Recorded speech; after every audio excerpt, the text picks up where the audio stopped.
السلام علیکم ورحمۃ اللہ وبرکاتہ۔ ان الحمد للہ نحمده ونستعینه ونستغفره ونعوذ باللہ من شرور انفسنا ومن سیئات اعمالنا من يهده الله فلا مضل له ومن يضلله فلا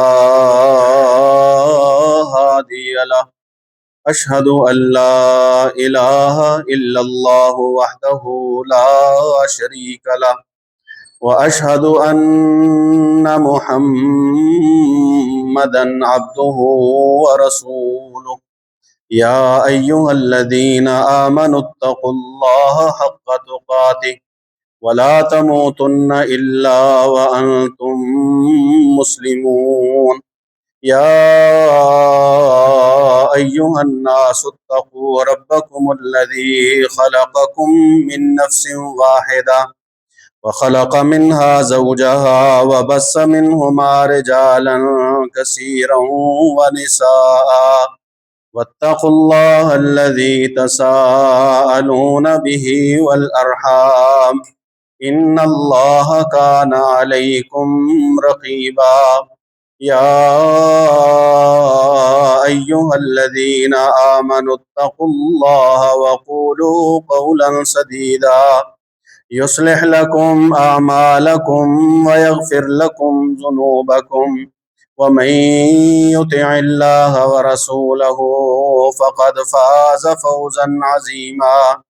أما بعد فإن خير الحديث كتاب الله وخير الهدي هدي محمد صلى الله عليه وسلم وشر الأمور محدثاتها وكل محدثة بدعة وكل بدعة ضلالة وكل ضلالة في النار۔ إن الله وملائكته يصلون على النبي يا أيها الذين آمنوا صلوا عليه وسلموا تسليما۔ اللهم صل على محمد وعلى آل محمد كما صليت على إبراهيم وعلى آل إبراهيم إنك حميد مجيد۔ اللهم بارك على محمد وعلى آل محمد كما باركت على إبراهيم وعلى آل إبراهيم إنك حميد مجيد۔ اعوذ باللہ من الشیطان الرجیم، بسم اللہ الرحمن الرحیم۔ لقد رضی اللہ عن المؤمنین اذ یبایعونک تحت الشجرہ فعلم ما فی قلوبہم فانزل السکینۃ علیہم وأثابهم فتحا قریبا۔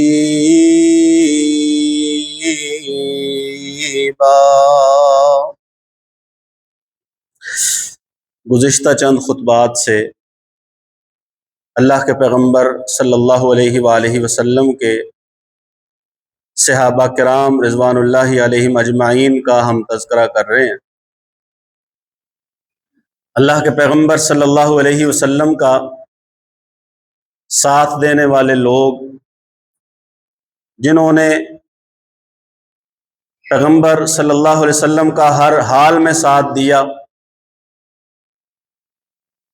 جہاں اللہ کے پیغمبر کو کسی کی جان کی ضرورت پڑی، انہوں نے اپنی جان کو رسول اللہ صلی اللہ علیہ وسلم کے حکم سے بہتر نہیں سمجھا، بلکہ پیغمبر کے حکم کو ترجیح دی۔ اگر مال کی ضرورت پڑی تو انہوں نے اللہ کے پیغمبر صلی اللہ علیہ وآلہ وسلم کے قدموں میں اپنے مال نشاور کر دیے۔ بیٹے دینے والے، بیٹے قربان کروانے والے، اور اپنی ساری زندگی دین اور دین کے امام جناب پیغمبر صلی اللہ علیہ وآلہ وسلم کے نام کر دینے والے لوگ وہ صحابہ کرام رضوان اللہ علیہم اجمعین ہیں۔ اللہ کے رسول صلی اللہ علیہ وآلہ وسلم نے ان کا تذکرہ انتہائی بہترین الفاظ میں فرمایا، اور قرآن مجید نے جہاں ان کا تذکرہ فرمایا وہاں پر قرآن مجید نے بھی ان کے لیے بے مثال اور لاجواب الفاظ استعمال فرمائے، محاورے استعمال فرمائے، اسلوب اختیار فرمایا۔ قرآن اور رسول اللہ صلی اللہ علیہ وآلہ وسلم کی زبان دونوں انتہائی معتبر ذرائع، یہ اللہ کے پیغمبر صلی اللہ علیہ وسلم کے صحابہ کی شان کو کھول کر واضح کر کے نہ صرف یہ کہ بیان کرتے ہیں بلکہ بیان کرنے کے ساتھ ساتھ اللہ رب العزت کے ان پر جو انعامات ہوئے ان کا ذکر بھی کرتے ہیں۔ رسول اللہ صلی اللہ علیہ وآلہ وسلم کے حکم پر دین پر جان دینے والے بے شمار لوگ ہیں، وہ رسول اللہ صلی اللہ علیہ وآلہ وسلم کے صحابہ میں سے اولین ہو یا ان کے بعد ایمان لانے والے اللہ کے رسول کے اشاروں پر جان دیتے رہے، آپ کی حفاظت کے لیے جان دیتے رہے، خود زخم کھاتے رہے، لیکن اللہ کے رسول صلی اللہ علیہ وآلہ وسلم کو اپنے حصار میں اور اپنے حفاظت میں لیے رکھا۔ اور جو مال دینے والے ہیں انہوں نے بھی اس چیز کی پرواہ نہیں کی کہ ہم اتنا دے دیں گے تو پیچھے کیا بچے گا۔ خاص کر اللہ کے پیغمبر صلی اللہ علیہ وآلہ وسلم کے صحابی ابو بکر صدیق رضی اللہ تعالی عنہ کہ گھر کا سارا ہی مال اللہ کے پیغمبر کے قدموں میں لا کے ڈھیر کر دیا۔ جناب عمر ابن الخطاب رضی اللہ تعالی عنہ آدھا گھر چھوڑ دیا، آدھا لا کے اللہ کے پیغمبر کو پیش کر دیا، لیکن چونکہ غزوہ بڑا ہے، ضرورت زیادہ ہے، سفر لمبا ہے، موسم سخت ہے، اللہ کے پیغمبر صلی اللہ علیہ وآلہ وسلم پھر اپیل کرتے ہیں کہ مشکل غزوہ ہے، مشکل جنگ ہے، تبوک میں جانا ہے، موسم سخت ہے، سفر طویل ہے، اور چاہیے عثمان ابن عفان رضی اللہ تعالی عنہ 100 اونٹ میری طرف سے لیجئے، اپیل رسول اللہ صلی اللہ علیہ وسلم کی جاری رہی۔ دوبارہ عثمان ابن عفان رضی اللہ تعالی عنہ 100 اونٹ اللہ کے پیغمبر میری طرف سے لیجئے، اپیل رسول اللہ صلی اللہ علیہ وسلم کی جاری رہی۔ عثمان رضی اللہ تعالیٰ عنہ پھر پیغمبر کے پاس آتے ہیں، 100 اونٹ اللہ کے پیغمبر بما ساز و سامان کے وہ میری طرف سے ہو گئے، اپیل پیغمبر صلی اللہ علیہ وسلم کی جاری رہتی ہے۔ عثمان ابن عفان رضی اللہ تعالیٰ عنہ فرماتے ہیں اللہ کے پیغمبر صلی اللہ علیہ وآلہ وسلم 100 درہم، اور کچھ روایات میں ہے کہ 1000 درہم، درہم وہ سکہ جو سونے کا بنا ہوتا ہے، یہ میری طرف سے ہیں۔ رسول اللہ صلی اللہ علیہ وسلم کی جھولی میں حضرت عثمان نے ان سکوں کو، دینار کو ڈالا، 100 دینار یا 1000 دینار میری طرف سے رسول اللہ صلی اللہ علیہ وسلم نے انہیں اپنی جھولی میں ڈالا، اور آپ جھولی کو کبھی یوں پلٹتے ہیں کبھی یوں پلٹتے ہیں اور فرماتے ہیں ما ذر عثمان ما عمل بعد اليوم قط، اگر آج کے بعد عثمان کوئی بھی عمل کرے عثمان کو کوئی نقصان نہیں ہوگا۔ دوسرے معنوں میں، دوسرے لفظوں میں ترجمہ سمجھیے، اگر آج کے بعد عثمان جو بھی کرے اللہ وحدہ لا شریک عثمان سے حساب نہیں لے۔ ما ذر عثمان، اللہ کے رسول صلی اللہ علیہ وآلہ وسلم نے اس شخصیت کو جناب عثمان ابن عفان رضی اللہ تعالیٰ عنہ انہیں اپنی دامادی کے لیے چنا۔ رسول اللہ صلی اللہ علیہ وسلم کی سب سے بڑی بیٹی زینب سے چھوٹی بیٹی حضرت رقیہ رضی اللہ تعالی عنہ اللہ کے پیغمبر صلی اللہ علیہ وسلم نے عقد عثمان میں دی۔ صحابہ فرماتے ہیں، صحابیات فرماتے ہیں، جن دنوں میں یہ رشتہ ہوا اور نکاح ہوا، ہر بندے کے لبوں پہ ایک ہی بات تھی کہ اتنا خوبصورت جوڑا کبھی بھی دنیا نے دیکھا نہیں ہے، ہم نے تو اپنے معاشرے میں نہیں دیکھا۔ اللہ کے رسول صلی اللہ علیہ وآلہ وسلم کے حکم پر ان دونوں میاں بیوی نے حبشہ کی طرف ہجرت کی، پھر وہاں سے مدینہ ہجرت کی۔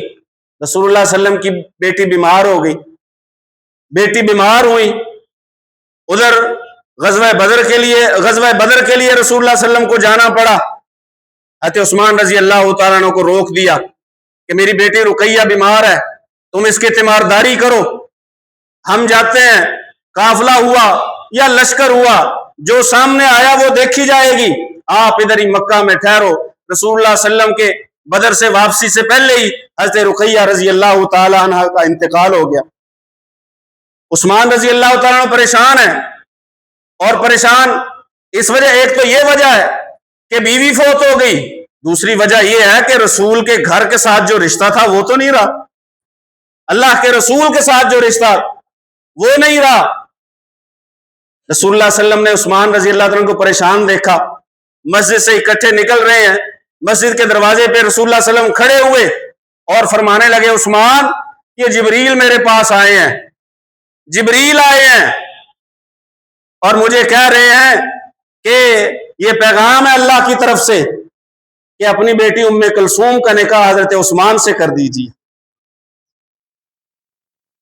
رسول اللہ صلی اللہ علیہ وسلم کو نبوت ملنے کے بعد اگر کسی گھرانے سے رسول اللہ صلی اللہ علیہ وسلم نے رشتہ جوڑا ہے تو وہ عثمان رضی اللہ تعالیٰ عنہ کا گھرانہ ہے۔ رسول اللہ صلی اللہ علیہ وسلم نے دوسری بیٹی عثمان رضی اللہ تعالیٰ عنہ کے نکاح میں دی، غزوہ بدر سے واپس آئے، صحابہ کرام رضوان اللہ علیہم اجمعین میں مال غنیمت کی تقسیم ہوئی، رسول اللہ صلی اللہ علیہ وآلہ وسلم نے فرمایا یہ عثمان کا حصہ ہے۔ سبھی کو پتا تھا کہ جناب عثمان بدر میں تھے ہی نہیں، غنیمت تو انہیں ملتی ہے، حصہ انہیں ملتا ہے جو جنگ میں غزوہ میں ساتھ شریک رہے ہوں۔ رسول اللہ صلی اللہ علیہ وسلم نے فرمایا اگر میری بیٹی بیمار نہ ہوتی تو عثمان ہمارے ساتھ ہوتا، عثمان کا بھی حصہ نکالیے، دوسری بیٹی کا نکاح بھی کر دیا۔ اللہ کا کرنا، دوسری بیٹی بھی فوت ہو گئی۔ رسول اللہ صلی اللہ علیہ وآلہ وسلم نے عثمان رضی اللہ تعالیٰ عنہ کو مخاطب کر کے کہا، عثمان اگر میری کوئی اور بیٹی بھی ہوتی میں وہ بھی تیرے نکاح میں دے دیتا۔ بعض روایات میں رسول اللہ صلی اللہ علیہ وسلم نے فرمایا، عثمان اگر میری 40 بیٹیاں ہوتی، ایک کے بعد ایک دنیا سے جاتی اور میں ایک کے بعد ایک تیرے نکاح میں دیتا چلا جاتا۔ وہ سسر کہہ سکتا ہے جس سسر کے دل جگر کو داماد نے ٹھنڈا کیا ہو، خوش رکھا ہو، جو داماد ستائے،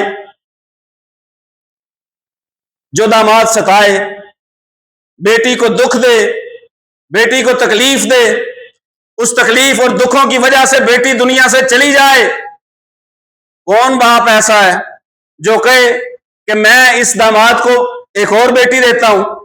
جس کی بیٹی کو کسی گھر میں ستایا جائے وہ اس داماد کو تو کیا اس گھرانے میں کوئی اور اپنی بیٹی آنے بھی نہیں دیتا، وہ کہتا ہے ایک ہی بڑا ہے، جو ایک دے دیا ہے وہی بہت ہے، دوسرا نہیں دوں گا۔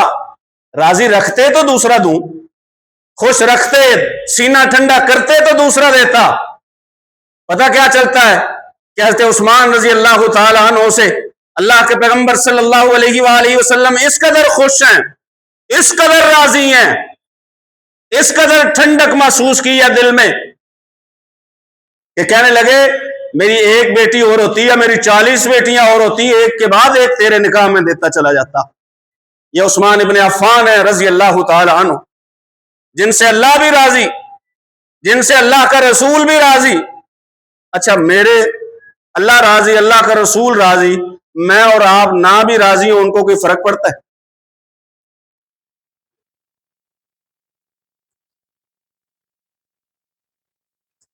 رضا اللہ کی اتری ہوئی، رسول اللہ صلی اللہ علیہ وسلم نے بھی اپنی رضا کا اعلان کیا، اللہ حساب ہی نہیں لے گا۔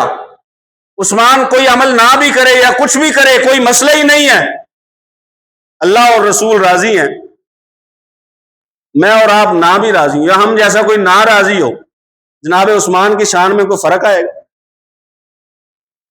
کوئی فرق نہیں آئے گا۔ میری آپ کی حیثیت کیا ہے؟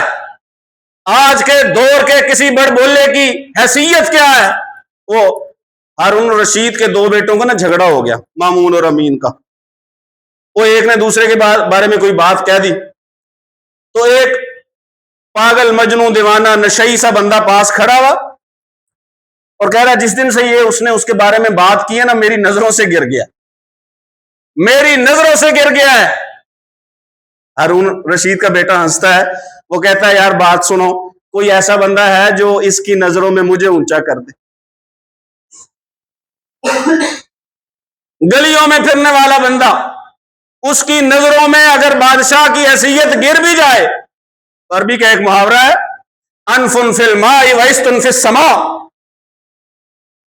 ناک زمین پہ رگڑی جا رہی ہے، پچھواڑا آسمان کی طرف ہے، اسی پہ خوش ہے، اسی پہ خوش ہے، یہ نہیں پتا کہ ناک کہاں رگڑی جا رہی ہے۔ حیثیت کیا ہے میری اور آپ کی یا آج کے دور کے کسی بھی شخص کی کہ جناب عثمان پہ تنقید کرے اور اس کی وجہ سے جناب عثمان کی شان میں کوئی فرق آئے؟ شان ان کی دیکھنی ہے، قرآن دیکھیے، قرآن میں سورہ فتح دیکھیے، سورہ فتح میں حدیبیہ کا واقعہ پڑھیے، لقد رضی اللہ عن المؤمنین اذ یبایعونک تحت الشجرہ، اللہ مومنوں سے راضی ہو گیا، اللہ مومنوں سے راضی ہو گیا۔ کون سے مومن؟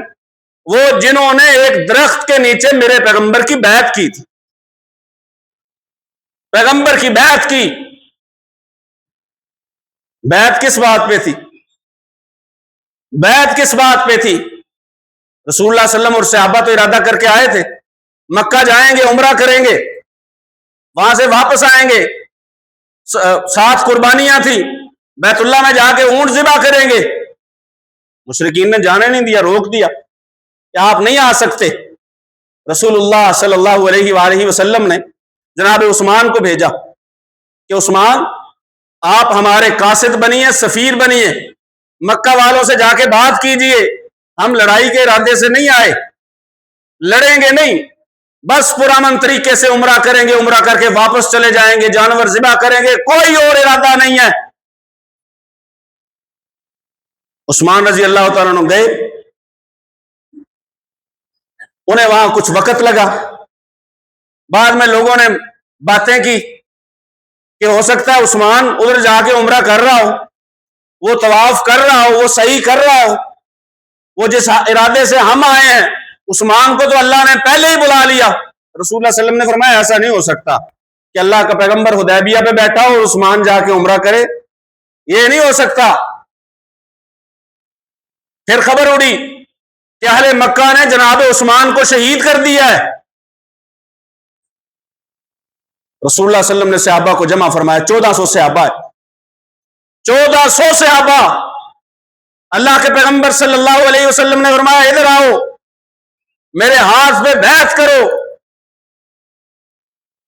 کہ واپس نہیں جائیں گے، اگر عثمان کو شہید کر دیا گیا جب تک بدلہ نہیں لیں گے واپس نہیں جائیں گے۔ بایعناہ علی الموت، ایک صحابی کی شہادت کی خبر ہے، آپ حیثیت کا اندازہ لگائیے، مقام و مرتبہ اور حیثیت ہے کیا؟ ایک صحابی عثمان کی شہادت کی اطلاع ہے، 1400 کو بلایا ہے، ساتھ رسول اللہ صلی اللہ علیہ وسلم ہے، یا تو کٹ جائیں گے یا عثمان کا بدلہ لے کے جائیں۔ بایعناہ علی الموت، صحابی فرماتا ہے جب ہم نے رسول اللہ صلی اللہ علیہ وسلم کے ہاتھ پہ ہاتھ رکھا تو ہم نے کہا یہ مرنے تک ہمارا عہد ہے آپ سے۔ سب صحابہ بیعت کر چکے، رسول اللہ صلی اللہ علیہ وسلم نے فرمایا کیونکہ خبر کنفرم نہیں ہے کہ حضرت عثمان انہیں شہید کیا گیا ہے یا نہیں، پیغمبر صلی اللہ علیہ وسلم نے اپنا بائیں ہاتھ پھیلایا، بائیں ہاتھ کے اوپر اپنا دایاں ہاتھ رکھا اور فرمایا یہ میرا ہاتھ ہے اور یہ جو ہاتھ ہے نا یہ عثمان کا ہاتھ ہے۔ دونوں ہاتھ رسول اللہ صلی اللہ علیہ وسلم کے، دونوں ہاتھ اللہ کے پیغمبر کے، بایاں نیچے ہے، دایاں اوپر ہے۔ رسول اللہ صلی اللہ علیہ وسلم فرمایا یہ میرا ہاتھ ہے، یہ عثمان کا ہاتھ ہے، عثمان کی طرف سے میں اللہ کا پیغمبر بیعت کرتا ہوں۔ یہ پتہ کون سے ہاتھ ہیں جن کے بارے میں اللہ نے فرمایا ید اللہ فوق ایدیہم، ان ہاتھوں کے اوپر اللہ کا ہاتھ ہے، نیچے پیغمبر کا ہاتھ، اوپر عثمان کا ہاتھ، اور اس کے اوپر اللہ کا ہاتھ۔ ید اللہ فوق ایدیہم، اللہ کا ہاتھ ہے ان کے ہاتھوں کے اوپر۔ یہ ہے حدیبیہ۔ ایک عثمان کی جان اس قدر قیمتی ہے، رسول اللہ صلی اللہ علیہ وسلم نے فرمایا 1400 کٹ جائیں گے لیکن عثمان کا بدلہ لیے بغیر واپس۔ لقد رضی اللہ عن المؤمنین، اللہ نے فرمایا یہ مومن ہیں جنہوں نے ایک ساتھی کے لیے اس قدر ثابت قدمی کا مظاہرہ کیا کہ بیعت کر لی، ایک ہی درخت کے نیچے رسول اللہ صلی اللہ علیہ وسلم کے ہاتھوں میں ہاتھ دے دیے۔ اللہ فرماتا ہے یہ ایسے لوگ ہیں جن پہ اللہ عرش پہ بیٹھا ہوا راضی ہو چکا۔ اچھا راضی ہو گیا، آگے اللہ کیا فرماتا ہے؟ فَعَلِمَ مَا فِي قُلُوبِهِمْ، تاکہ کوئی بعد میں ناہنجار اٹھے اور کہے نہیں جی وہ اوپر سے کی تھی، اوپر سے بیعت کی تھی، اوپر سے بات کی تھی، صرف زبان کے بات تھی۔ اللہ فرماتے ہیں اللہ کو ان کے دلوں کا علم ہے۔ فَعَلِمَ مَا فِي قُلُوبِهِمْ فَأَنزَلَ السَّكِينَةَ عَلَيْهِمْ، زبان سے بیعت کر لی، دلوں کی گواہی اس نے دے دی جو علیم بذات الصدور ہے۔ فَأَنزَلَ السَّكِينَةَ عَلَيْهِمْ، اللہ فرماتے ہیں ہم نے پھر ان کے اوپر سکون ہی سکون نازل فرمایا۔ وہ صلح حدیبیہ ہے جس کا معاہدہ تحریر کرنے والے جناب علی المرتضیٰ رضی اللہ تعالیٰ عنہ، یہ ہیں عثمان ابن عفان رضی اللہ تعالیٰ عنہ۔ اور بیعت کی بات آئی ہے تو ایک اور بات سنیے، عثمان ابن عفان رضی اللہ تعالیٰ عنہ فرماتے ہیں جس دن سے میں نے اسلام لانے کے لیے رسول اللہ صلی اللہ علیہ وسلم کے ہاتھ پہ بیعت کی ہے، یہ جو ہاتھ دایاں میں نے پیغمبر کے ہاتھ میں دیا تھا میں نے آج تک اس ہاتھ سے اپنی شرمگاہ کو چھوا تک نہیں۔ حیادار اس قدر ہے، ارحم امتی بی امتی ابو بکر واشدہم فی دین اللہ عمر واصدقہم حیاء عثمان۔ رسول اللہ صلی اللہ علیہ وسلم نے فرمایا میرے امتیوں میں سے میرے امتیوں پر سب سے جو مہربان ہیں وہ جناب ابو بکر ہیں، جو اللہ کے دین کے معاملے میں سختی اختیار کرتے ہیں وہ جناب عمر رضی اللہ تعالیٰ عنہ ہیں، جو سب سے زیادہ حیا میں سچے ہیں وہ عثمان ہیں رضی اللہ تعالیٰ عنہ۔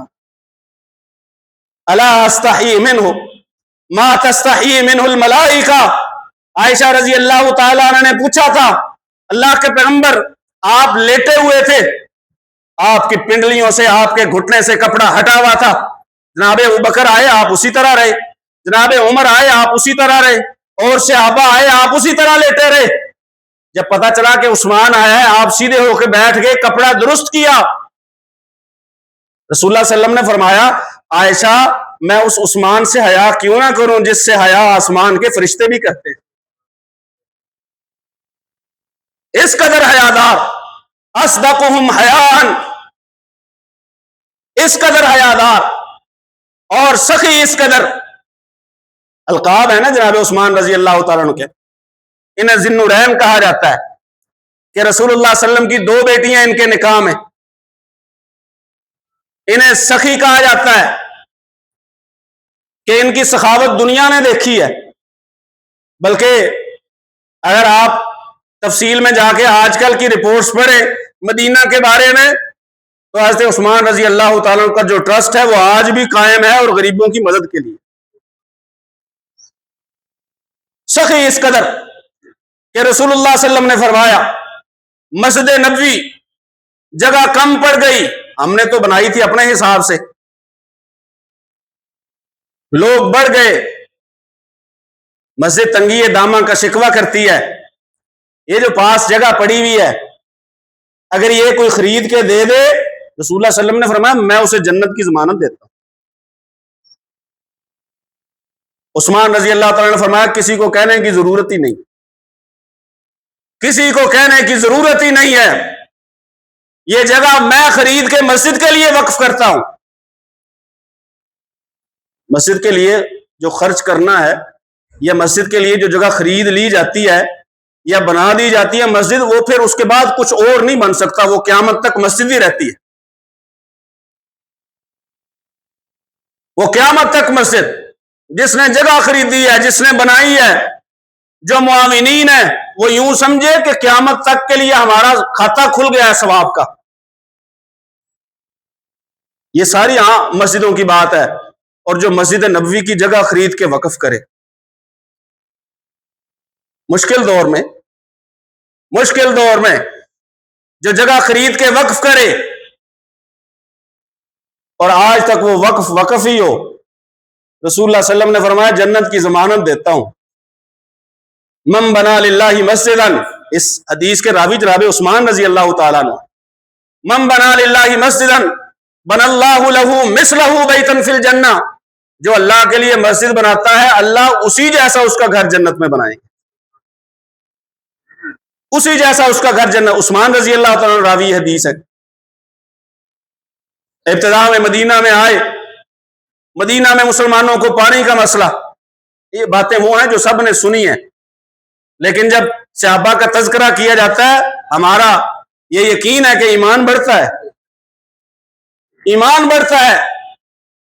ایمان تازہ ہوتا ہے۔ رسول اللہ صلی اللہ علیہ وسلم نے فرمایا مسلمانوں کو بڑی مشکل ہے، تفصیل میں آپ جا کے پڑھیں گے تو یہودی کہتا ہے میں نے بیچنا ہی نہیں ہے، بیچنا ہے تو ایک حصہ بیچنا ہے، وہ حصہ کیسے ہوگا؟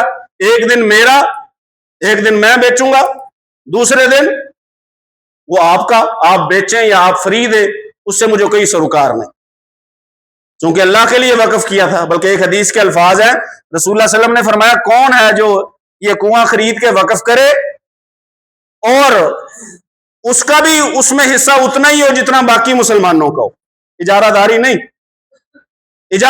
نہیں، دیکھ میں نے دی ہے تقسیم بھی میں ہی کروں گا اپنی مرضی سے، جس کو چاہوں گا جتنا دوں گا، یہ والا معاملہ نہیں ہے۔ نل کا کولر میں نے لگوا دیا، مرضی میری ہے، یہ والا معاملہ نہیں۔ جیسے باقی مسلمان پانی بھریں گے، وقف کرنے والا بھی الگ پروٹوکول نہیں۔ عثمان رضی اللہ عنہ نے ایک حصہ خرید کے وقف کیا، وہ سب کے لیے، مسلم بھرے غیر مسلم پانی بھرے، کوئی پابندی نہیں۔ تھوڑے دنوں بعد یہودی نے کہا میرے والے دن تو آتے ہی کوئی نہیں، پورا ہی لے لو، آدھا دوسرا بھی لے لو۔ رسول اللہ صلی اللہ علیہ وسلم نے فرمایا تھا جو کنواں خرید کے وقف کرے گا میں اسے جنت کی ضمانت دیتا ہوں۔ کنواں اکیلے حضرت عثمان رضی اللہ تعالیٰ نے خرید کے اکیلے خرید کے وقف کیا۔ یہ سخاوت ہے۔ اللہ کے پیغمبر صلی اللہ علیہ وآلہ وسلم عثمان سے راضی، اللہ عثمان سے راضی۔ سخاوت کی، جو اپنا مال اپنی جان وہ سب کچھ اللہ کے لیے دے دے، اور آج کا کوئی اٹھ کے کہے نہیں جی انہوں نے تو یہ ناانصافیاں کی ہیں، وہ ناانصافیاں کرتے تھے، وہ رشتہ داروں کو نوازتے تھے۔ اگر کسی کو اللہ نے اس قدر بڑا کاروبار دیا ہو اور اتنا خرچ کرنے والا کھلا ہاتھ دیا ہو اور دل سخاوت و غنا سے بھر دیا ہو، اب ظاہر ہے اس نے خرچ تو کرنا ہے، اور سب سے پہلے جن پہ خرچ کرے گا سب سے بڑے حقدار کون ہے؟ اپنے رشتہ دار ہیں، رشتہ دار ہیں۔ یہ الزام جھوٹ ہے، بیت المال سے رشتہ داروں کو نوازا کرتے تھے، ان کا اپنا اتنا بڑا کاروبار، مدینہ میں قحط پڑ گیا، شام سے اونٹوں کا بڑا غلہ، ایک بڑا قافلہ غلے کا، اونٹ ہیں ان پہ اناج ہے، 100 سے زیادہ اونٹ مدینے کے باہر پڑاؤ ڈالا۔ کاروباری وپاری پہنچ گئے کہ مشکل دنوں میں اناج آیا ہے شام سے، تو یہ تو مرضی کی قیمت پہ بیچیں گے، منافع ملے گا۔ موقع پرست کاروباری، وہ چلے گئے قافلے والوں کے پاس، انہوں نے کہا یہ تو سارا جناب عثمان رضی اللہ تعالیٰ عنہ کا ہے، یہ جناب عثمان کے پاس آ گئے، عثمان جتنے کا خریدا ہے ڈبل لے لو۔ فرمانے لگے مجھے اس سے زیادہ مل رہا ہے، 4 گنا زیادہ مل رہا ہے۔ کہا 6 گنا 8 گنا لے لو، کہا زیادہ مل رہا ہے، 10 گنا لے لو۔ جناب عثمان نے فرمایا مجھے اس سے زیادہ مل رہا ہے۔ اب پریشان ہے کہ اس سے زیادہ کون دے سکتا ہے، یہ سارے بڑے بڑے ہم بیٹھے ہیں، ہم سے زیادہ بولی کس نے دی ہے؟ وہ تو تب پتہ چلا جب مدینے میں قافلہ آیا، اناج آیا، غلہ آیا، اور فرمایا سارے ضرورت مندوں میں تقسیم کر دو، سارے ضرورت مندوں میں تقسیم کر دو۔ تب جا کے کاروباری وپاری لوگوں کو احساس ہوا کہ واقعی جناب عثمان کو زیادہ مل رہا تھا، ہم تو 10 گنا دے رہے تھے، وہ 70 دیتا ہے، پھر 700 تک لے جاتا ہے، وہ 700 تک لے جاتا ہے۔ یہ سخاوت ہے۔ رسول اللہ صلی اللہ علیہ وسلم سے تعلق رشتہ داری کا بھی، رسول اللہ صلی اللہ علیہ وآلہ وسلم سے تعلق حیا کا بھی، رسول اللہ صلی اللہ علیہ وآلہ وسلم سے تعلق سخاوت کا بھی، اور رسول اللہ صلی اللہ علیہ وسلم سے تعلق صحابیت کا بھی۔ اور اللہ کے پیغمبر صلی اللہ علیہ وآلہ وسلم فرماتے ہیں میں عثمان سے راضی۔ کس قدر راضی؟ لِكُلِّ نَبِيٍّ رَفِيقٌ فِي الْجَنَّةِ وَرَفِيقِي فِي الْجَنَّةِ عثمان۔ جنت میں ہر نبی کا ایک ایک ساتھی تو اس کے ساتھ ہوگا، جو میرے ساتھ ہوگا وہ عثمان ہوگا، جو میرے ساتھ ہوگا وہ عثمان ہوگا۔ یہ فضیلت رسول اللہ صلی اللہ علیہ وسلم نے بیان فرمائی۔ آج شروع ہوتے ہیں تنقید کرنے اور دیکھتے بھی نہیں ہیں، بنو امیہ یوں ہیں، بنو امیہ فلاں ہیں۔ جناب عثمان کون ہے؟ بنو امیہ میں سے ہیں۔ بنو امیہ کوئی ہاشم سے باہر کا خاندان ہے؟ قریش سے باہر کا خاندان ہے؟ ہرگز نہیں۔ قریشی ہیں، ہاشمی ہیں۔ بنو امیہ پہ تنقید کرنے والے دیکھے، نہ سوچنا نہ سمجھنا، لکیر کے فقیر، بھیڑ چال بنی ہوئی ہے۔ کسی نے کچھ کہہ دیا بس دبا کے اسی کو شیئر کیے جا رہے ہیں، پھیلائے جا رہے ہیں، باتیں کیے جا رہے ہیں۔ دماغ کا بھی استعمال کرو، علم کا بھی استعمال کرو، رسول اللہ صلی اللہ علیہ وسلم کے حقوق کا بھی خیال رکھو، اللہ کے پیغمبر کے رشتہ داریوں کا بھی خیال رکھو۔ رسول اللہ صلی اللہ علیہ وسلم نے اپنی بڑی تینوں بیٹیاں جو جناب ابو العاص کو دی، جناب ابو العاص بھی اموی ہیں۔ جناب عثمان رضی اللہ تعالیٰ کو 2 بیٹیاں دی، یہ بھی اموی ہیں۔ رسول اللہ صلی اللہ علیہ وسلم کی پھوپھیوں کے نکاح امویوں میں ہوئے۔ بنو امیہ اور اموی فلاں، بنو امیہ فلاں کو خدا کا خوف کرو، کچھ اللہ سے ڈرو، اندھیرے میں تیر نہ چڑھایا کرو، لکیر کے فقیر نہ بنا کرو۔ انفارمیشن کا دور ہے، معلومات کا دور ہے، اس معلومات کے دور میں نبینے نہ بنو، اندھے نہ بنو، نہ آنکھوں کے اندھے بنو، نہ دل کے اندھے بنو، نہ علم اور جہالت کی طرف جو ہے علم کو چھوڑ کے جہالت کی طرف جاؤ اور اندھے بنو۔ سوچ کر سمجھ کر مسلمان کا کام کیا ہے، مسلمان کا بات کن کے بارے میں کی جا رہی ہے، تنقید کن پہ کی جا رہی ہے۔ وہ شاعر نے پتہ نہیں کس کے بارے میں کہا ہے، لیکن ہم تو صحابہ کے بارے میں کہتے ہیں دامن نچوڑ دیں تو فرشتے وضو کریں، اتنے پاکیزہ۔ رسول اللہ صلی اللہ علیہ وسلم کے لڑ لگے ہوئے ہیں، رسول اللہ صلی اللہ علیہ وسلم کے ساتھ رہے ہیں۔ جناب عثمان رضی اللہ تعالیٰ کا تذکرہ ہم انشاءاللہ اگلے جمعہ بھی کریں گے۔ اللہ سے دعا ہے اللہ سن سمجھ کر عمل کی توفیق نصیب فرمائے۔ وما علیہ